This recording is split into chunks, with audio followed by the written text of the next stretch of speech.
오늘 성경 말씀은 골로새서 4장 2절에서 4절 말씀입니다. 이제 우리 한 목소리로 같이 읽겠습니다. 기도를 항상 힘쓰고 기도에 감사함으로 깨어 있으라. 또한 우리를 위하여 기도하되 하나님이 전도할 문을 우리에게 열어주사 그리스도의 비밀을 말하게 하시기를 구하라. 내가 이것을 인하여 매임을 당하였노라. 그리하면 내가 마땅히 할 말로써 이 비밀을 나타내리라. 아멘. 오늘 이 시간에는 허락하신 이 본문의 말씀을 중심으로 행복한 삶을 위해 꼭 필요한 생활이라는 제목으로 함께 은혜를 나누고자 합니다.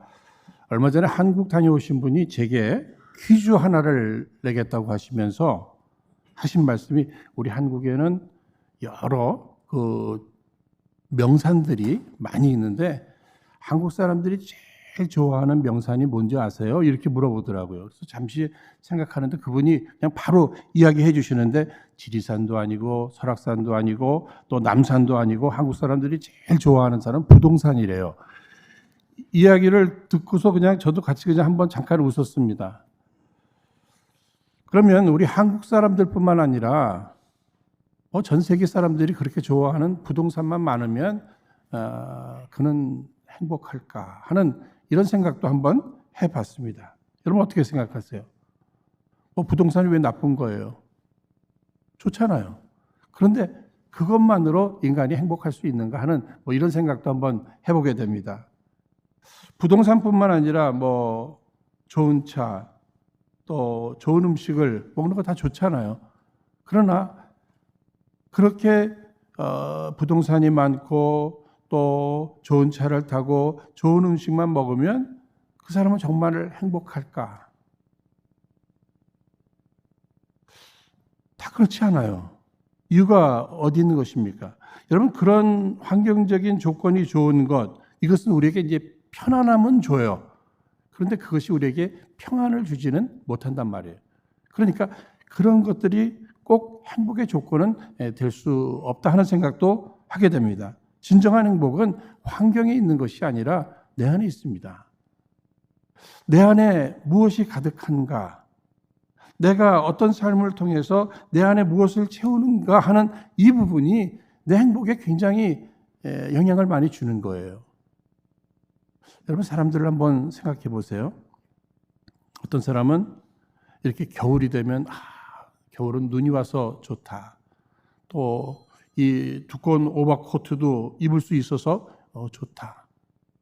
봄이 되면 날씨도 따뜻하고 또 만물이 또 새롭게 소생하고 그래서 좋다. 여름에는 또 수영도 할 수 있고 또 주변을 보면 막 푸르게 울창한 이런 푸른 것들을 또 볼 수 있어서 좋다. 이 가을 되면 또 모든 것들이 단풍도 좋고 또 추수를 해서 좋고, 여러분 이렇게 봄, 여름, 가을, 겨울을 늘 이렇게 좋게 생각하는 사람들이 있잖아요. 이 사람들의 모습을 보면 늘 행복해요. 1년 내내 행복해요. 그런데 이제 반대되는 사람들이 있지 않습니까? 겨울은 난 추워서 싫어. 봄은 그 알러지 때문에 싫어. 여름은 그 땀나서 나는 싫어. 가을은 외로워서 싫어. 1년 내내 불행한 거예요. 그러니까 여기서 뭘 여러분 느낄 수 있어요? 우리 행복은 이 환경적 조건으로 찾아오는 것이 아니라 내 마음가짐, 이것이 굉장히 중요한 것 같아요. 특히 현재적으로 오늘날 많이 이렇게 누리시는 분들이 계시잖아요. 그런데 그분들 보면은요, 종종 뭐라고 말씀하시냐면 옛날이 좋았대요. 옛날에 그 고생하고 힘들었던, 오히려 그때가 더 좋았던 것 같아. 이런 이야기를 들어보면 이것도 환경으로 인해서 여러분, 그 행복지수라는 것도 이 나라들을 보면은 어떻죠? 오히려 후진국 사람들이 행복지수가 더 높은 걸 보면 우리 인간의 행복은 환경으로 인해서 이것이 좌우되는 게 아니잖아요. 여러분, 그저 어떤 환경이든지 행복한 사람들이 있어요. 어떤 환경이든지 불행한 사람이 있어요. 그러니 중요한 것은 무엇입니까? 내 마음이에요. 내가 어떤 삶을 통해서 우리 신앙이 들어서 어떤 신앙생활을 내가 함으로 내 마음에 무엇을 채우는가? 나는 어떠한 인생으로 나는 살아가고 있는가? 여러분 이것이 내게 행복을 줄 수 있다는 얘기예요.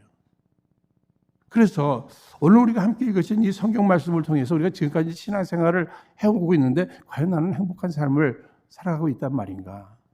행복한 신앙생활을 하고 있단 말인가? 이걸 한번 되돌아보면서 오늘 말씀이 우리에게 어떤 행복의 비밀을 가르쳐주고 있습니다. 신앙생활을 하는 사람들로서 이런 생활은 꼭 해야 된다. 그래야 행복할 수 있다. 정말 크리스천들로서 결코 잊어서는 안 되는 신앙생활이 있다. 그 세 가지를 아주 간략하게 이야기해주고 있습니다. 그 첫 번째가 무엇이죠? 여기 2절에 기도를 항상 힘쓰고 뭐니 해도 신앙생활에 행복을 우리가 누리기를 원한다면 기도 생활에 힘쓰는 이러한 모습이 있어야 한다고 하는 사실입니다. 여러분, 기도가 무엇인가 하는 이 정의에 대해서 다양한 정의를 할 수 있어요. 그런데 기도는 하나님께 나가는 거잖아요. 하나님과의 만남입니다.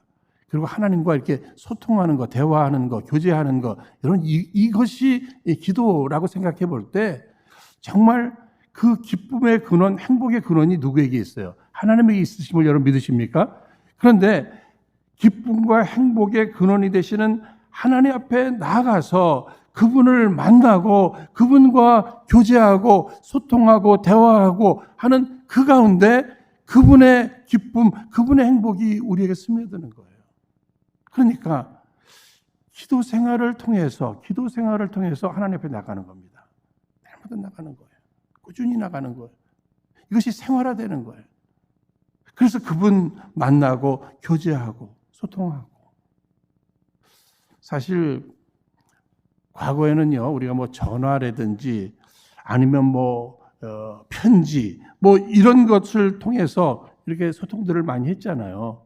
예? 그리고 빵집에 만나기도 하고 다방에 가서도 만나서 대화하기도 합니다만 요즘에 와서는 어떻습니까? 카톡, 이메일, 또 페이스북, 트위터 이런 것들, SNS를 통해서 이렇게 교제들을 많이 합니다. 만나기도 하고. 멀리 해외에 떨어져 있는 가족들하고도 이렇게 만나고 소통해요. 선교사님들 어디에 계시든지 다 만나고 또 소통하게 됩니다. 저도 그런 것들을 통해서 만남도 갖고 또 교제도 해요. 얼마나 좋은지 모르겠어요. 그런데 한번 생각해 보니까 이렇게 주변 사람들과는 이런저런 방법을 통해서 만남을 추구하고 또 교제도 하는데 하나님과의 이 관계 속에서 그분을 만나고 그분과 소통하는 이 부분이 우리에게는 얼마나 열려져 있는가. 하나님과 만나는 것, 하나님과 소통하는 것, 이것이 기도라면 우리의 기도의 생활은 어떤가? 이것을 한번 생각해 봐야 할 것입니다. 오늘 이제 예배를 통해서 주님을 만나시고 또 주님과 소통하시잖아요. 그렇다면 이 주일 요 시간이 아니고 이 주중에도 나는 하나님과의 그 만남의 시간 또 소통의 시간을 얼마나 갖고 있는가, 이 부분을 생각해 봐야 해요. 우리의 행복은 그 기쁨과 행복의 원천이 되시는 그분을 만나야 되기 때문에 그분과 교제를 통해서 우리에게 주어지는 거잖아요. 지난 주간에도 경험했습니다만 제가 목회하면서 이 성도님들을 개인적으로도 만나고 또 이렇게 그룹이 이렇게 만나서 교제하고 이렇게 헤어질 때 종종 하시는 말씀이 귀에 들려요. 목사님, 오늘 목사님 만나서 이렇게 교제하다 보니까 너무 행복했습니다. 이런 얘기들을 하셔요. 그 얘기 듣고 이렇게 가면서 저 같은 목사 만나서 서로 마음을 열고 웃으면서 그렇게 이야기 나누고 그래도 행복하시대요. 그렇다면 우리 하나님을 만나고 기도를 통해서 하나님 앞에 내 모든 것들을 쏟아놓고 그분 말씀 듣고 여기에 진정한 크리스천으로서의 행복이 있는 줄로 믿으시기 바랍니다. 그렇잖아요. 여러분 목사 만나서도 행복하다면 이거 하나님 만나서는 이건 보통 행복이 아니잖아요. 그것을 제외하고 하나님과의 그 만남의 기쁨을 뒤로 한 채 우리들끼리 그 아주 잔잔한 그런 위로와 기쁨 아니에요. 그죠? 오늘 말씀에서도 하나님과의 만남, 하나님과의 소통을 강조해 주고 있습니다. 기도를 강조하고 있는 거예요. 그런데 이 기도라는 것을 생각해 보면은요, 이건 의무라기보다는 특권이에요. 예수 믿는 우리들에게만, 하나님의 자녀들에게만 주신 특권이에요. 우리를 만나 주시려고. 그런데 여러분 잘 생각해 보시면은 우리 인간은 참 불행하게 태어났습니다. 죄 가운데 태어났어요. 이 죄가 하나님과의 관계를 이렇게 단절시켰잖아요. 그래서 우리 인간은 그 기쁨과 행복의 근원이 되시는 하나님과 단절되어 있기 때문에 우리 스스로 나갈 수가 없는 거예요. 만날 수가 없는 거예요. 그래서 이제 인간은 불행하게 살다가 불행하게 끝나는 거예요. 그런데 하나님의 사랑하심이 독생자 예수 그리스도를 우리에게 보내주셨잖아요. 예수님이 대속의 십자가를 져주심으로 그 대속의 십자가가 하나님과 우리와의 그 단절된 그 관계를 이렇게 연결시켜 주셨잖아요. 그래서 우리로 하여금 믿음으로 날마다 예수 이름으로 십자가를 의지해서 하나님 앞에 은혜의 보좌 앞에 담대히 나갈 수 있는 길을 누가 열어주셨어요? 우리 예수님이 열어주셨잖아요. 그러면 하나님과 우리와의 관계, 이 기도의 이 길을 열어주시기 위해서 예수님은 엄청난 대가를 치러주셨다는 거예요. 그러니 그 엄청난 대가를 치러주시면서 우리에게 허락해 주신 길이 하나님 앞에 나아가는, 주님을 만나고 소통하는 이 기도의 특권을 주셨는데, 그 엄청난 대가를 치르시면서까지 주신 그 기도를 우리가 얼마나 사용해 드리고 있는가 하는 이 부분을 생각해 봐야 할 것입니다. 특별히 여러분, 기도는 특권이라고 해서 사랑입니다. 그런데 여러분 잘 아시는 마태복음 7장 7절로 8절 말씀을 보시면 우리 한번 다 함께 읽겠습니다. 시작. 구하라 그러면 너에게 주실 것이요, 찾으라 그러면 찾을 것이요, 문을 두드리라 그러면 너에게 열릴 것이니 구하는 이마다 얻을 것이요, 찾는 이가 찾을 것이요, 두드리는 이에게 열릴 것이니라. 누구의 말씀이에요? 우리 예수님 말씀이시잖아요. 예수님께서 약속해 주시는 거예요. 무엇을 약속해 주시죠? 기도 응답에 대한 약속을 하시는 거예요. 두드리라. 구하고 찾고 두드리고 그러면 주님이 열어주실 것이다. 응답해 주실 것이다. 그러니까 기도는 하나님과의 만남과 소통의 기쁨만 있는 것이 아니라 기도를 통해서 우리가 간구하게 될 때 응답의 기쁨도 있게 되는 줄로 여러분 믿으시기 바랍니다. 그래서 오늘 본문 2절 말씀에도 기도를 항상 힘쓰라는 거예요. 기도는 그냥 자연적으로 되어지는 일이 아니라 노력하라는 거예요. 기도하기를 힘쓰라는 거예요. 이 이야기는 꾸준한 기도 생활을 요청하는 겁니다. 기도가 그냥 생활화돼야 된다고 하는 이러한 얘기예요. 그래서 그 부분에 대해서 데살로니가전서 5장 17절 여러분들이 잘 알고 계시죠? 뭐라고 말씀하고 계십니까? 읽겠습니다. 시작. 쉬지 말고 기도하라. 쉬지 말고 기도하랍니다. 기도는 그렇게 중요한 거라는 거예요. 근데 쉬지 말고 기도하는 게 우리 뭐 있죠? 숨 쉬는 거잖아요. 그렇죠? 지금도 여러분들 계속 숨 쉬고 계시잖아요. 숨은 쉬고 계시잖아요. 예? 그러니까 쉬지 말고 기도하라. 그 말씀을 우리가 쉬지 않고 하는 게 뭘까? 숨 쉬는 거예요. 그래서 기도는 영혼의 호흡이다. 이런 얘기도 많이 하잖아요. 그러니까 그 말씀이 무엇입니까? 여러분, 우리가 저 사람 살아있나 죽었나 뭘로 확인해요? 이렇게 손도 이렇게 대보고 숨 쉬나 안 쉬나. 그렇죠? 귀도 대보고 숨 쉬나 안 쉬나. 그러니까 숨 안 쉬면 이거 죽은 거다. 게다가 여러분 숨 쉬는 거를 싫어하는 사람들이 있어요. 숨이 안 쉬어질 때 힘든 거죠. 그렇죠? 근데 숨 쉬는 소리를 이렇게 들어보면서 건강 상태를 볼 수 있지 않습니까? 저 사람 병들었구나. 곧 죽겠구나. 여러분 이거 다 호흡하는 것을 통해서 그런 것들이 확인된단 말이에요. 그러니까 우리의 신앙생활 병들었는가 죽었는가 아니면 지금 건강한 신앙생활을 하고 있는가 영혼의 호흡이 되는 이 기도를 보면 안다는 거예요. 그러니까 행복한 신앙생활, 행복한 삶을 살아가는 사람들의 특징이 있다면 무엇인가? 이 기도 생활이 생활화되어 있는 것을 보게 되는 거예요. 그러니까 끊임없이 이 생각이 나네. 저는 이 코를 좀 골잖아요. 조금 정도는 좀 넘는 것 같아요. 제가 볼 땐 저는 잘 안 들어서 몰라요. 근데 주변이 좀 그렇게 얘기하니까 내가 코를 고는구나. 그런데 그러다 보니까 조금 이 잠잘 때 조금 두려워하는 것이 있어요. 그 무호흡증 같은 거 있잖아요. 그렇죠? 그러니까 제가 그 무호흡증을 염려하는 것을 보면서 영적 무호흡증이 되는 이 기도가 멈춰지는 거, 이거에 대해서 내가 정말 두려워하고 있단 말인가 하는 이 생각도 한번 해보면서 저를 향해서 그냥 도전하는 거죠. 사무엘은 기도를 쉬는 것을 무엇이라고까지 표현했어요? 나는 기도를 쉬는 죄를 범치 않겠다. 기도 쉬는 게 죄라는 거예요. 기도가 멈춰지면 무호흡증처럼 죽게 되는 것이다. 이렇게까지 이야기를 하고 있습니다. 또 이런 생각도 해봤네요. 여러분 요즘들 보면은 이렇게 여행하시는 분들이 그 비행기 마일리지들을 이렇게 잘 정립해 놨다가 그거 가지고 이렇게 여행 가시는 분들을 이렇게 보면 제가 참 부러웠어요.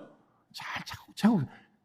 이 기도에도 이 비행기 마일리지만 이렇게 쌓아갈 것이 아니라 이 기도의 마일리지도 계속 쌓아가면 마침내 우리에게 행복이 선물로 주어지는 응답의 기쁨도 있게 되리라 믿습니다. 그러니까 여러분 비행기 표 마일리지도 잘 쌓아가세요. 그러나 기도의 마일리지를 그저 꾸준히 쌓아가는 것, 이것이 마침내 참으로 귀하고 복된 그 응답의 축복을 받을 수 있는 길이 된다는 겁니다. 여러분 독일 속담에 이런 말이 있어요. 당신이 기도하기 위해서 손을 모으면 하나님께서는 축복하시기 위해서 손을 펴신다 하는 이런 속담이 있습니다. 여러분 잘 생각해 보세요. 내가 하나님 앞에 정말 기도하기 위해서 이렇게 손을 딱 모으는 순간에 하나님께서는 내게 응답하시고 축복하시기 위해서 손을 딱 펴신다. 이것을 한번 그림으로 그리시면서 항상 기도 생활 속에서 나는 손 모으고 주님은 손을 펴서 축복해 주시고 이것을 생각해 볼 때 이 기도하는 시간이 어떨 것 같습니까, 여러분? 여러분 잘 아시는 찬송가 484장에도 내 기도, 484장이 시간 정확하게 모르겠네요. 내 기도하는 그 시간, 그때가 가장 귀하고 즐거운 거예요. 여러분 지금까지 이 기도가 오늘 우리들에게 의무가 아니라 특권이라고 그랬잖아요. 그러니까 내 기도하는 그 시간, 그때가 가장 즐겁다. 오늘 내게 있어서 가장 즐거움이 주는 시간이 무슨 시간일까 생각해 보면서 그게 그렇게 즐거움을 준다면 이 기도하는 시간, 이 시간을 빼놓고 그 즐거움으로만 우리가 보낼 게 아니라 그 즐거움도 중요하겠습니다만 그때가 가장 내게는 귀하고 즐겁다 하는 이러한 마음으로 기도 생활에 힘쓰시는 저와 여러분 모두 되시기를 주의 이름으로 축원드립니다. 이 목회를 하면서도요, 꾸준히 기도하시는 분들을 보면 그분들 늘 행복하세요. 환경을 초월해서도 꾸준한 기도 생활, 더 나아가서 그 꾸준한 기도 생활 하시는 분 보면 마침내는 또 응답을 받으셔요. 시간이 문제지. 그러니까 이 기도 생활이 우리 신앙 생활에 우리의 삶에 얼마나 유익된 것인가 이것을 우리가 한번 마음속에 다짐하면서 나의 그 행복한 신앙 생활, 행복한 삶을 위해서 내가 기도하는 이 생활, 이 꾸준한 기도 생활을 열심히 해야 되겠다. 이런 마음을 가지시기를 주의 이름으로 축원드립니다. 두 번째로는요, 오늘 말씀에도 2절 후반전에 기도에 감사함으로 깨어있으라 이렇게 말씀하고 있어요. 그러니까 우리가 행복한 신앙생활, 행복한 삶을 살기 위해서는 기도 생활 중요하는데 감사함, 이 감사 신앙생활이 있잖아요. 감사 생활이 우리에게 있어서는 매우 중요한 것을 이야기하고 있습니다. 여러분 잘 아시는 아리스토텔레스는 행복은 감사하는 사람의 것이다. 행복한 사람들은 특징인데 다 감사하는 사람이라는 거예요. 그러니까 감사하는 사람들이 행복을 누리는 것을 볼 수 있다. 탁월하는 사람은 감사의 분량이 곧 행복의 분량이다. 곧 행복의 크기는 감사의 크기에 정비례한다는 거예요. 감사하는 만큼 그 사람이 행복하다. 그러니 이 감사 생활이 우리들에게 얼마나 소중한 것입니까? 그러니까 이제로부터는요, 내가 행복을 위해서 내 환경을 바꾸려고 여러분 너무 거기다가 에너지를 다 쏟지 마세요. 시간 거기다 너무 많이 쏟지 마세요. 내가 환경을 바꾸면 행복해지리라. 그거 아니에요. 내 마음을 감사로 바꾸면 행복하게 되는 줄로 여러분 믿으시기 바랍니다. 사람들은 그냥 환경을 바꾸면 내가 행복해지리라 생각하고 이것도 바꾸고 저것도 바꿔보는데 아니에요. 괜히 시간, 물질, 힘만 빠지죠. 행복은 내 마음이 바뀌어져야 돼요. 어떤 마음으로? 감사의 마음으로 바뀌어져야 할 것입니다. 그런데 이 감사 생활은요, 창조주가 되시고 우리의 아버지가 되시는 하나님께서 우리의 감사를 통해서 기뻐하신다는 거예요. 영광 받으신다는 거예요. 여러분 잘 아시는 시편 50편 23절 이 말씀 함께 읽도록 하겠습니다. 감사로 제사를 드리는 자가 나를 영화롭게 하나니 그 행위를 옳게 하는 자에게 내가 하나님의 구원을 보이리라. 여러분 하나님께서 가장 우리를 통해서 영광 받으시는 일, 기뻐하시는 일이 있다면 뭐예요? 제사 드리는 거, 예배 드리는 거잖아요. 그렇죠? 그런데 그 기뻐하시는 예배도 감사가 없는 제사는 받지 않으신다는 거예요. 그런데 감사가 있는 제사, 여기 하나님이 영광 받으시고 기뻐하실 뿐만 아니라 구원의 선물을 허락해 주신다는 거예요. 여러분 여기에 구원은 영적인 구원뿐만 아니라 우리의 삶에 필요한 그 모든 부분에서의 구원, 감사로 예배드리는 이 부분을 이야기하고 있어요. 그러니까 예배, 그것도 하나님의 임재와 함께 하나님과의 그 만남 아니에요? 그러니까 우리의 기도, 하나님 앞에 나가고 하나님 만나고 하나님과 소통하는 이 기도도 마찬가지라는 거예요. 우리의 기도도 감사로 기도할 때 주께서 기뻐 영광 받으시고 우리에게 구원의 은총을 허락해 주시는 줄로 꼭 믿으시기를 바랍니다. 그래서 2절 하반부에 기도에 감사함으로 깨어 있으라. 정신 바짝 차리고 기도할 때마다 내가 감사함으로 기도하고 있는지 막 체크하면서 내가 열심히 기도를 하는데 감사가 아니라 그냥 불평하면서 불평의 마음을 가지고 기도를 하고 있는지 감사의 마음을 가지고 기도하고 있는지 이것을 한번 살펴보라는 거예요. 여러분 또 잘 아시는 말씀이 있죠. 빌립보서 4장 6절로 7절 말씀 우리 함께 또 읽도록 하겠습니다. 읽겠습니다. 시작. 아무것도 염려하지 말고 다만 모든 일에 기도와 간구로 너희 구할 것을 감사함으로 하나님께 아뢰라. 그리하면 모든 지각에 뛰어난 하나님의 평강이 그리스도 예수 안에서 너희 마음과 생각을 지키시리라고 했습니다. 여러분 너희 구할 것을 감사함으로 하나님께 아뢰라. 그러니까 우리가 기도할 때마다 감사함으로 주 앞에 간구할 때 기도하게 될 때 우리 안에 무엇을 주신다 그랬어요? 평강을 주신다 그랬어요. 더 나아가서 그 응답의 기쁨도 감사함으로 기도할 때 우리에게 주어지는 것입니다. 그러니까 이제부터 이제 우리가 감사 기도를 드려야 되겠는데 도대체 뭘 감사하라는 얘기지? 뭘 감사하라는 얘기지? 그냥 크게 두 가지를 여러분에게 가르쳐 드릴게요. 하나는요, 그 에베네셀 감사라고 하는 기도가 있습니다. 그게 뭐냐? 여러분 에베네셀 무슨 뜻이죠? 여기까지 인도하셨다고 하는 이 뜻이 있잖아요. 그렇죠? 그러니까 하나님께서 일찍이 나를 구원하시고 아니 나를 일찍이 택해 주시고 나를 구원해 주시고 나를 하나님의 자녀 삼아 주시고 천국 백성 영원한 생명을 허락해 주시고 여러분 이거 다 감사하시잖아요. 지금까지 우리에게 허락하신 거잖아요. 오늘까지 그분이 나를 보호하시고 지켜주시고 또 인도해 주시고 그 모든 것들 그냥 생각하는 거예요.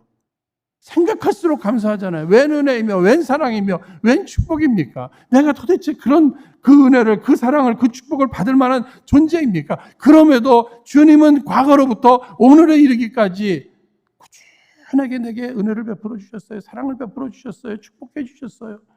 여러분 그 감사의 땡스는 어디서 나왔다고? 띵크에서 나왔다 그러잖아요. 그러니까 깊이 생각하면 생각할수록 신앙이 들어서 감사할 수밖에 없는 거예요. 어찌 찬양 안 할까? 어찌 감사 안 할까? 감사할 수밖에 없다는 거죠. 그때 생각나는 찬송이 무슨 찬송이에요? 460장 찬송. 지금까지 지내온 것 주의 크신 은혜라. 주의 크신 사랑이라. 주의 크신 축복이라. 과거로부터 지금까지 내가 받은 그 은혜, 사랑, 축복을 막 헤아리면서 하나님 앞에 감사하는 거예요. 그러니까 뭐 기도 시간, 나는 기도할 게 없어. 여러분 감사하면서 감사하다 보면은요, 그 기도 시간이 그 시간이 참 행복한 시간이고요. 또 그 시간이 참으로 하나님 앞에 우리의 기도가 상달되는 이런 귀중한 시간이 될 수 있게 된다고 하는 사실입니다. 여러분 이렇게 과거로부터 지금까지 내가 받은 그 은혜를 생각하면서 기도하는 이 기도를 무슨 기도라고요? 에베네셀의 기도라 이렇게 얘기하는데, 또 우리가 이 감사할 때 이렇게 어떤 걸 간구할 때도 말이죠, 미리 감사하는 거예요. 왜? 주께서 응답을 약속해 주셨잖아요. 하나님의 그 선하신 방법으로 하나님의 때에 분명히 응답해 주실 줄로 여러분 믿으시길 바랍니다. 우리 믿는단 말이에요. 그러니까 이 미리 감사하는 거예요. 하나님께 이것을 내가 간구하지만 믿음으로 하나님께서 응답해 주실 줄로 믿고 감사를 드립니다. 미리 감사드리는 거예요. 그러니까 어느 분은요, 심지어는 감사헌금을 미리 바치시는 분도 계시더라니까요. 그러니까 우리의 삶에서 지금까지 인도하신 하나님의 은혜에 대한 감사와 더불어 앞으로 그 응답하실 하나님을 믿고 신뢰하면서 미리 감사하는 이 감사 생활, 이것이 우리의 생활이 되어야 한다고 하는 사실입니다. 근데 안타까운 것은 그 하나님의 궁극적인 축복, 이것을 생각하지 못하는 채 하나님 앞에 기도한다고 하면서 신앙생활 한다고 하면서도 불평할 때가 우리가 얼마나 많은지 하나님 마음 아프게 하는 거예요. 그렇게 내가 이렇게 큰 은혜를 베풀어 주셨는데, 이렇게 큰 사랑과 이렇게 크게 축복해 줬는데도 불구하고 하나님 앞에 불평하고 원망하는 게 뭡니까? 내가 나름 착하게 살았거든요. 내가 주 앞에 충성 봉사하고 헌신했거든요. 이런 것들이 있잖아요. 나는 주일도 다 지켰거든요. 그런데 왜 내게 이런 어려움이 찾아오는 겁니까? 하면서 하나님 앞에 불평할 때가 있단 말이에요. 그러나 여러분, 우리의 공로 의의가 하나님의 기준에 맞을까요? 그분이 베푸신 그 은혜, 사랑, 그 축복에 비교하면 이게 될까요? 아니에요. 우리는 잘한다고 하지만 나도 모르는 사이에도 우리는 알고 지은 죄도 있고 모르는 거 지은 죄도 많이 있어요. 여러분 그렇게 생각하지 않으십니까? 그런데 모르고 지은 죄는 괜찮아. 아니에요. 모르고 지은 죄가 더 문제예요. 왜요? 알고 지은 죄는 언젠가는 회개할 기회라도 있는데, 모르고 지은 죄는 회개할 기회조차도 없는 게 그 모르고 지은 죄예요. 모르는 게 이게 죄다. 우리가 그렇게 생각해야 할 것입니다. 특히 나는 그렇게 잘했다고 하지만 인간은 다 연약한 부분이 있잖아요. 잘한다고 하지만 내가 하나님 앞에 잘못한 것도 분명히 있어요. 하나님께서 공의의 잣대를 가지고 내가 잘못할 때마다 나를 벌 주시고 심판하셨다면 내가 존재할 수 있었을까? 나는 여전히 부족한 사람이었는데도 불구하고 주님이 참아주시고 벌을 내려주시지 않은 것에 대해서까지 하나님 앞에 감사할 줄 아는 이런 감사의 신앙인들이 되시길 주의 이름으로 축원드립니다. 그러니까 내 공로를 주장하기 전에 나를 되돌아보니까 저의 기도 가운데, 감사의 내용 가운데 하나님, 그럼에도 불구하고 하나님이 여전히 나를 사랑해 주시고 사용해 주시니 감사합니다. 어찌 내가 주 앞에 공로를 자랑할 수 있겠습니까? 그저 했다면 죄 지은 것밖에 없는데 그럼에도 참아주시고 여전히 인도해 주시니 감사한 거죠. 더 나아가서 우리가 감사를 잘 못하는 이유 중에 하나는요, 우리는 일상의 감사보다는요, 어떤 드라마틱하고 어떤 기적적인 이런 일에 감사하는 이런 데만 익숙해져 있는 것 같아요. 어떤 사람들이 감사하는가 보면은요, 대체로 이렇게 병들어서 그렇게 고생하다가 완치받으면 할렐루야 하나님 앞에 감사하고 그래요. 그렇죠? 그런데 이렇게 병균이 득실득실한 이런 세상에 살면서, 사고의 위험이 이렇게 많은 데서 살면서도 여전히 병에 걸리지도 않은 사람들은 이거 더 감사해야 되는 거 아닙니까? 이게 더 기적 아니에요? 병에 걸렸다가 고침받은 이것만 기적이 아니라 이런 상황 속에서도 하나님이 지켜주셨잖아요. 이거 기적 아니에요? 이런 데서도 이렇게 우리가 호흡하면서 살아가고 있다고 하는 자체가. 어느 날 구역예배 시간에 한 분이 좀 늦게 오셨습니다. 그 늦게 오신 이유를 얘기하는데, 본인이 오시다가 이 교통사고가 있었어요. 그런데 감사하는 거예요. 그 감사 내용이 무엇입니까? 자동차를 보면 이렇게 많이 망가졌는데 나는 하나도 다친 데가 없다고 하나님 앞에 감사하고 하나님께서 역사하셨다, 하나님 보호하셨다. 여러분 이거 맞는 거예요. 얼마나 귀중한 거예요. 그런데 구역장님이 나중에 한 말씀 하시더라고요. 광고 시간에 그 얘기를 하시면서, 아니, 이렇게 사고를 당하셨는데도 하나님의 은혜를 생각하면서 감사한다면 우리는 사고도 없이 구역예배 온 우리는 얼마나 감사해야 될까요? 이 이야기를 하는데 그렇게 생각하면서 감사 생활하시는 그 구역장님 얼굴을 보니까 늘 행복해요. 늘 이렇게 생각하는 거죠. 생각하는 거예요. 특별히 우리는 뭘 누구에게 주기도 하고 받을 때도 있습니다만 특히 받을 때 감사함으로 받는 거 굉장히 중요하잖아요. 그렇지 않습니까? 부모의 사랑도 그냥 당연한 거다 생각하고 받는 그 자녀의 마음과 감사함으로 받는 자녀의 마음은 다른 거예요. 그렇지 않습니까? 특히 지금까지 꾸준히 받아온 것들이 있잖아요. 그거에 대해서 감사할 줄 알아야 돼요. 지금 내가 그것을 받지 못한다고 해서 그거 하나 때문에 불평한다면 그 주신 분들을 어떤 마음일까요? 제가 이런 말씀 드리다 보니까 생각나는 일이 하나 있네요. 과거 제가 파라과이에서 전도사 생활을 할 때 아침에 출근을 해서 오후까지 교회에서 있었어요. 그러다 보는데 한 11시쯤 되면 문을 누가 두드려요. 열어보면 그 홈레스예요. 예? 꼭 손을 내밀어요. 그러면 제가 이렇게 해서 뭐 점심 좀 간단한 거 먹을 수 있는 거 이렇게 줬어요. 근데 매일 오시네요. 그래서 제가 그냥 매일 줬어요. 뭐 그 정도는 또 이렇게 문까지 두드리고 뭐 교회인데. 그런데 어느 날 그분이 오셨는데 제가 지갑이 집에다 놓고 왔네요. 없어요. 주머니 뒤집어도 아무것도 없어요. 없다고 뭐 쏘리 했죠. 그리고 저도 점심 먹으러 집으로 가는데 이게 웬일입니까? 뒤에서 막 소리를 지르고 돌멩이를 던져요. 누가 보니까 그분이에요. 그분. 얼마나 제 마음에 속상하고 그동안 내가 정말 짜증 한 번 안 내고 계속 목 베풀었잖아요. 그걸 좀 생각해 주셔야지. 오늘 한 번 못 줬다고 아니 자기가 뭘 맡겨놨어요.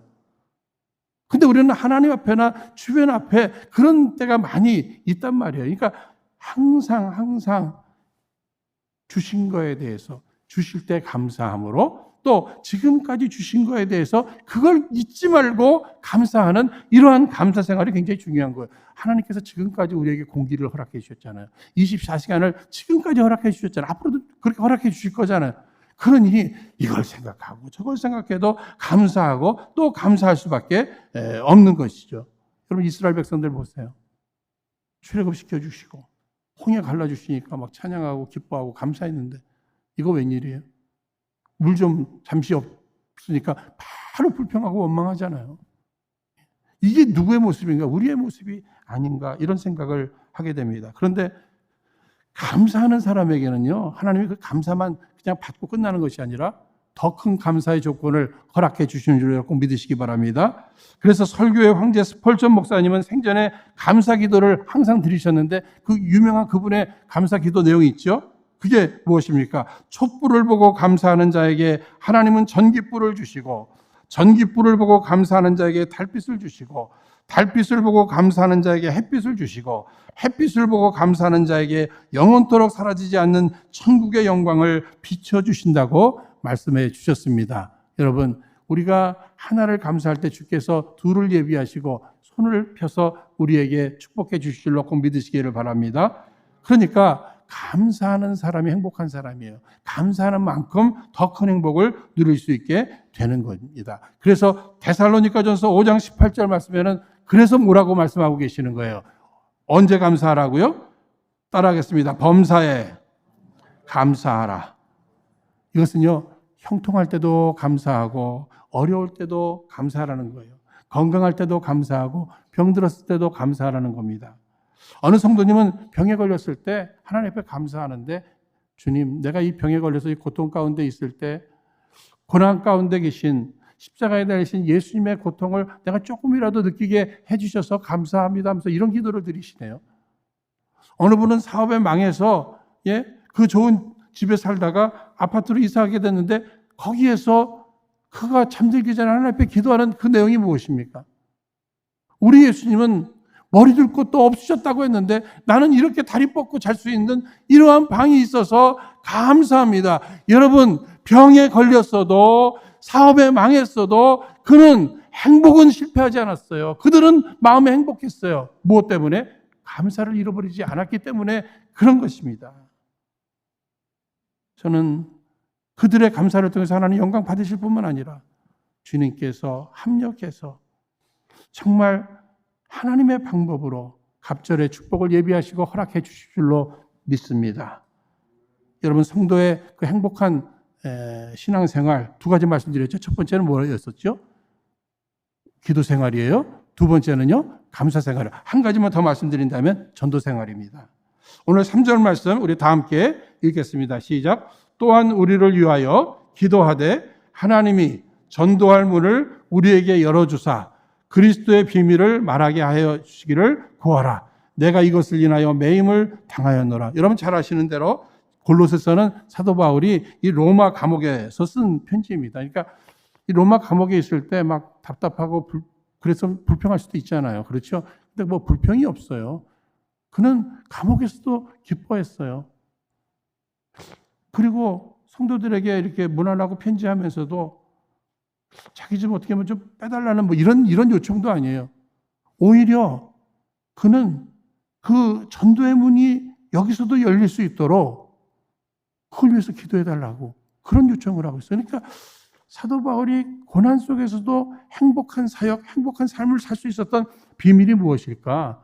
그는 늘 영혼 구원하는 그 부분, 하나님께서 그렇게 기뻐하시는 그 영혼 구원하는 그 일에 내가 쓰임을 받고 있다 하는 이 자체가 그에게는 행복을 준 거예요. 여러분, 인생이요, 이것저것 욕심을 내서 내가 다 갖고 있어요. 그렇다고 행복한가? 그렇지 않아요. 누가 행복한가? 나의 시간, 물질, 나의 탤런트 이런 것들을 하나님이 이렇게 사용하셔서 누군가 나로 인해서 이렇게 행복한 것을 보게 될 때 내가 행복한 거예요. 특히 내가 하나님 앞에 쓰임 받고 있다는 이 현실이 얼마나 우리에게 행복을 주는지 모르겠습니다. 그런데 하나님이 가장 기뻐하시는 일이 뭐예요?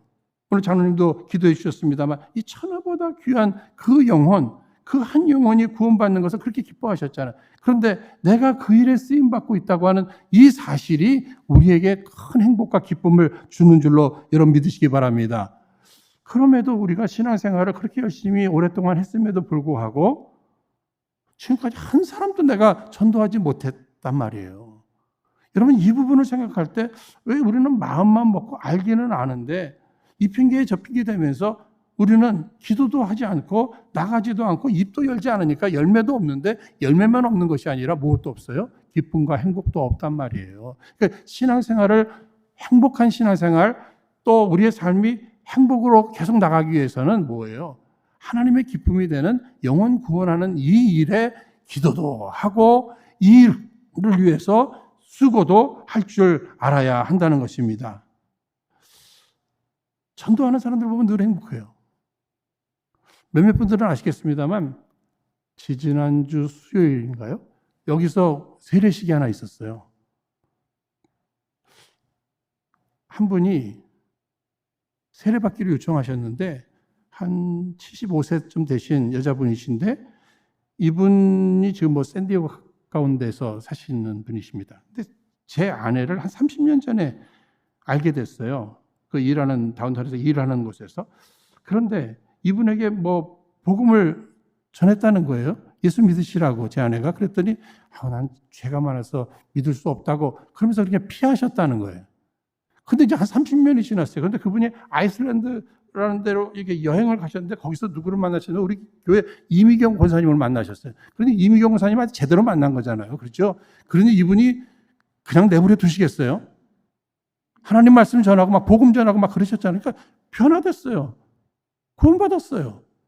그러고 나서는 뭐 토렌스 얘기하고 뭐 하다 보니까 어디 사세요? 뭐 토렌스 얘기하다 보니까 나 거기 아는 그 당시에는 젊었으니까 그 젊은 목사 부부 아는데 그 뭐 얘기하다 보니까 그가 누구겠어요?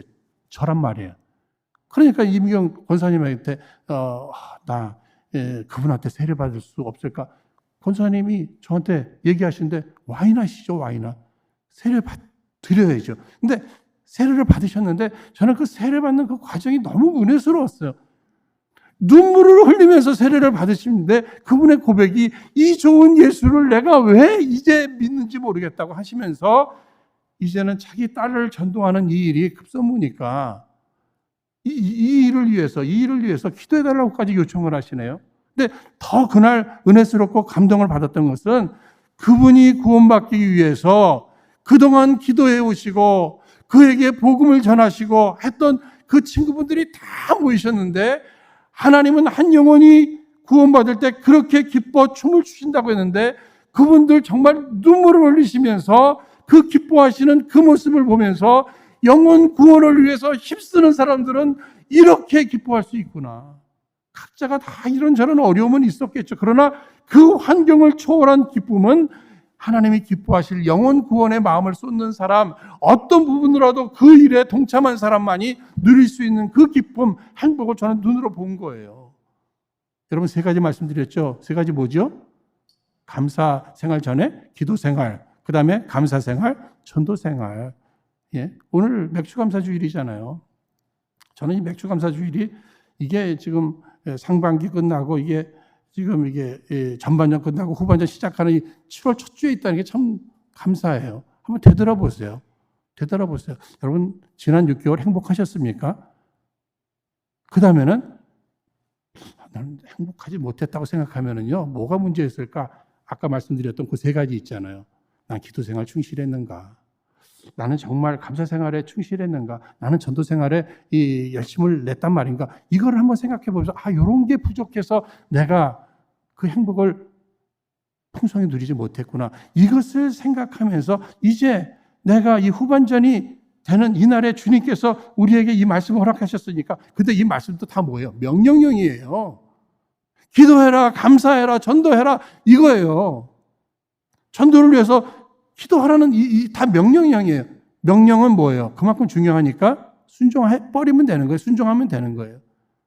이제로부터 주님이 말씀해 주셨으니까 이 말씀에 순종함으로 말미암아 우리의 신앙생활을 통해서 하나님 영광 받으실 뿐만 아니라 세상이 줄 수 없는 평안과 기쁨의 삶을 살아가시는 저와 여러분 우리 모두 되시기를 주의 이름으로 축원드립니다. 이 시간 우리 허락하신 말씀 붙들고 함께 합심해서 기도하도록 하겠습니다. 거룩하신 하나님 아버지, 저희들이 이제 지난 6개월을 돌아보며 과연 나는 기도 생활과 감사 생활과 전도 생활에 얼마나 충실했었는가 생각해 보니 저희들 여러모로 부족한 부분이 많았습니다.